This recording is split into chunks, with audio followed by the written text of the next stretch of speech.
No idea if I'm in frame right now. I'm just heading to work. It's 6:50 a.m. I have coffee, 2 shots of espresso with caramel and chocolate flavor. And I got my sandwich. Well prepared today. Bread, butter, ham, cheese, rocket, and mustard. I got my first bottle of water. Heading into the gym. It's about a 30-minute drive.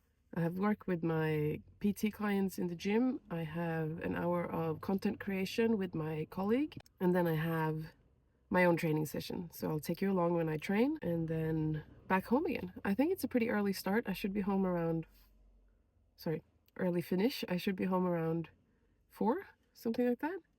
Giving me plenty of time to do some more video editing, go for a walk, cook dinner, read, etc. So yeah, it's just gonna be a normal day in the life, and you're here with me as always, and I appreciate it. It's 12:15. I finished all my client sessions. I'm having some lunch here at the gym. I'm gonna plug this company, not sponsored by them, but I love their meals. It's called Mitch's Meals. They deliver here in Sydney. I'm having oven-baked chicken breast, 40 grams of protein. I've ordered and paid for these meals to be delivered to my home for like a year. And I've also convinced the gym owner to have them for sale here, which we have meals in the fridge here. So love Mitch's Meals. Small business owner, and I think they're really good, really fresh, high protein, lots of veggies. For a snack before, I had this one. Tats came in, my colleague came in and gave me snacks. This one was really good. Cookie dough. No complaints. No added sugar, no artificial sweetener, no GMO. Where are the ingredients? Anyway, it was good. And then I had an apple, and my colleague Tats gave me this one as well, which I haven't had before. So gonna have some food, and then I'm gonna train, do some deadlifts and bench press and accessories, and I'll film that. Hi, testing my limits here, vlogging in public. I was like, this is gonna be embarrassing, but I have to do it. What's up, YouTube? No, it's alright, I'm done. Do you want to wave to my audience? I forgot my headphones. I'm gonna have to use my internal motivation. Sumo deadlifts have not been feeling good for the last year or two. I used to deadlift like 230 kilos in 2018, 19, 20, 21, 22, 23. And then in 2024, it started going downhill. And I haven't done more than 210 since then. And it's frustrating. So I switched to conventionals for the last 6 months. And that was fun. And I worked my way up to 200 kilos for conventionals. But I know at the end of the day, I'm still going to be stronger doing sumo. So I'm back to pulling sumo now for the next 2 months, prepping for the comp. The last session before I got sick was 2 weeks ago. I did 170 for 3. So if we can match that today, that would be good. If we can't match it, that's fine. I don't have any headphones. I'm feeling a little bit like not really in the mood to train, but it's just about getting it done.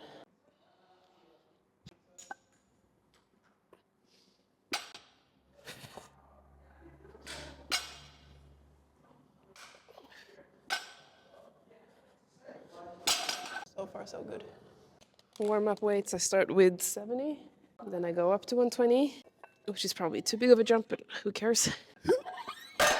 And then I usually go 150 after that, which is also probably too big of a jump. I should realistically just warm up more, and maybe it'll feel better. But it's so boring. This one is essentially 10 out of 10. When I set up, I put my feet in a position where I can comfortably twist my quads away from each other and still keep pressure on the inside of my foot. I want to try and start where I want to finish, so fully locked out. And because I want to bring the bar close to my center, I'm not going to hunch or anything. In sumo, I find that you'll benefit more from trying to be upright or as rigid in your upper back as possible. And here I'm just going to engage my obliques. And then I start to hinge back until I can touch the bar. And then I pull on it. And then I go down.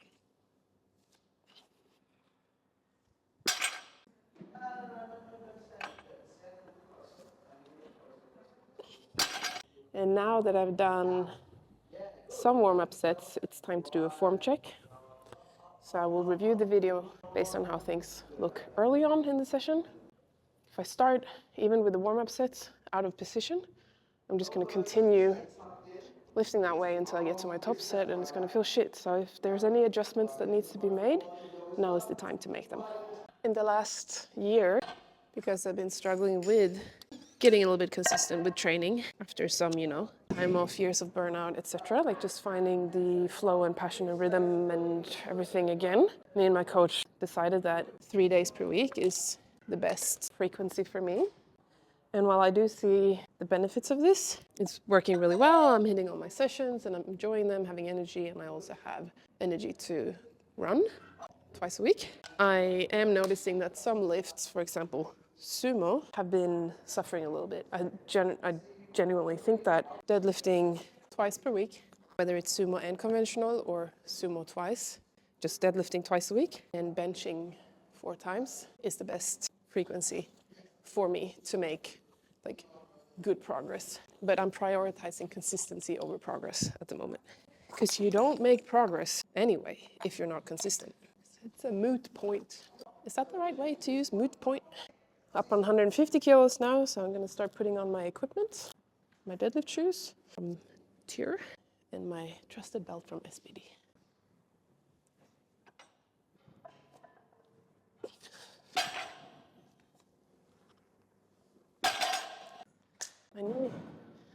My knee hurt. I didn't love how that felt, but I don't think it was the worst either. So I'm gonna go 170.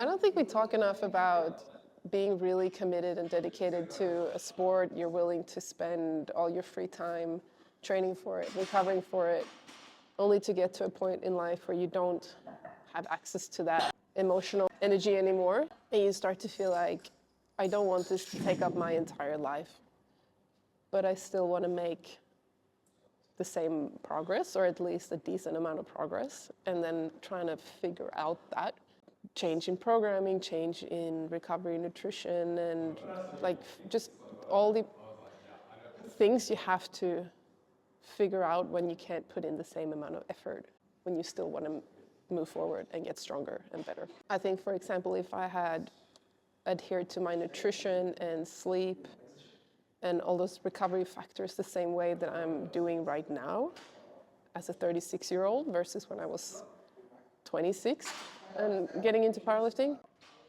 I would have been probably so much stronger. And not to mention how much technique work I've done that I just didn't care about back then, because I was just like, oh, just train harder.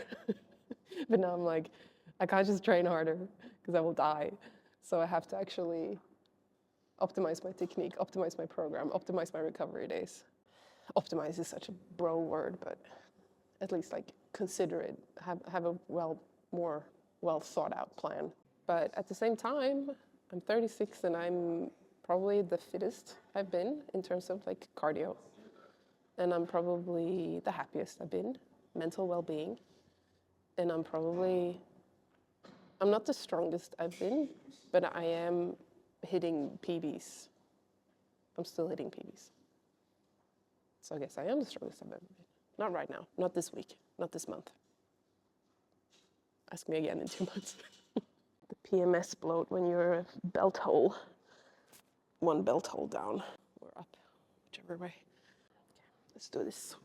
Let's do this thing. Okay. I'm a bitch dog.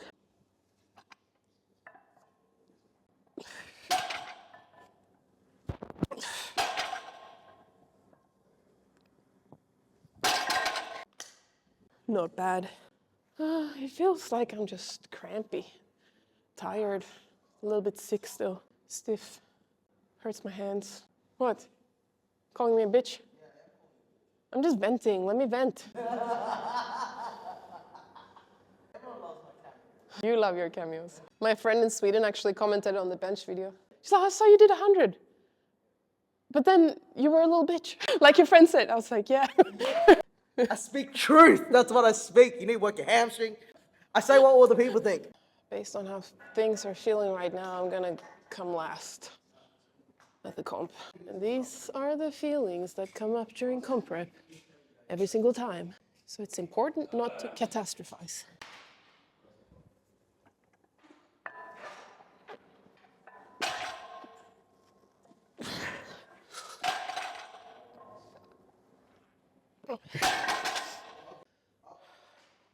I think I got my position right there on the first two. That felt a lot better.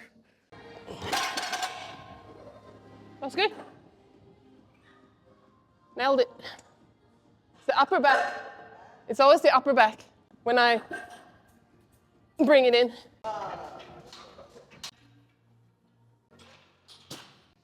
In the bench, lately I've been working on having my feet a little bit further away and then making sure that my shoulders are down and that I'm keeping my elbows under the bar rather than tucking.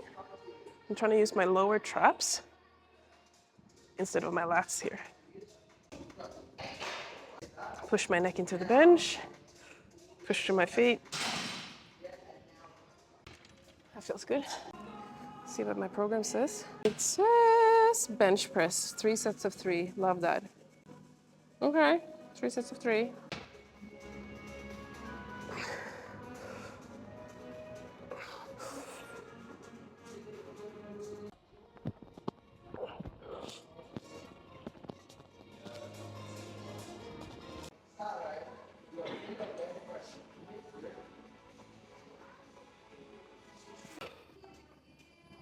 Nice.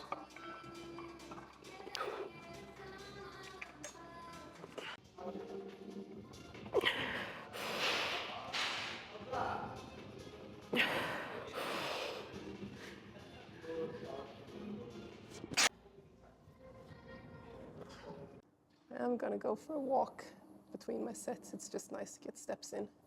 The weather is so good right now. Sydney spring. There's a flower here that smells amazing. I think it's jasmine. So if you are able to, if you're in that kind of gym, like this one for example, where you can walk between your sets instead of scrolling your phone, I think you should do that. Pretty sure there was a study that came out on leg extension where people had a significant decrease in performance after scrolling between sets versus not scrolling. So don't do that. Don't scroll between your sets. I think scrolling sometimes feels like you're taking a break and resting, just doing something mindless. And then you underestimate how much mental capacity, how much brain capacity it actually takes up, how much mental resources you're using while scrolling. So if you are doing something that requires a little bit of mental focus or like cognitive load, cognitive effort, if you will, then taking scroll breaks when you need a break from it is probably not the best idea. It's probably better to either just go sit and stare out into space and let your mind wander, or like this, just go for a little walk. Because you're not getting tired from this. If you are, then you should also probably walk more. And it just loosens up the joints as well, so any remaining stiffness you have after doing your warm-up sets should be coming loose. So, highly recommend 2-minute walk instead of 2-minute scroll. I have had my first bottle, almost. 1 bottle down, 1 more to go. I need to do my accessories now.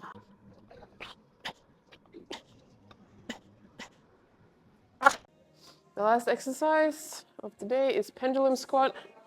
If you've never done it before, please know that it's brutal. I don't know if you can see my lower back. Even just a year ago, I couldn't get down without letting my lower back come off the pad. I feel like I've opened up so much in this range over the last year. Just able to control my pelvis, which is nice. Good thing to be able to do.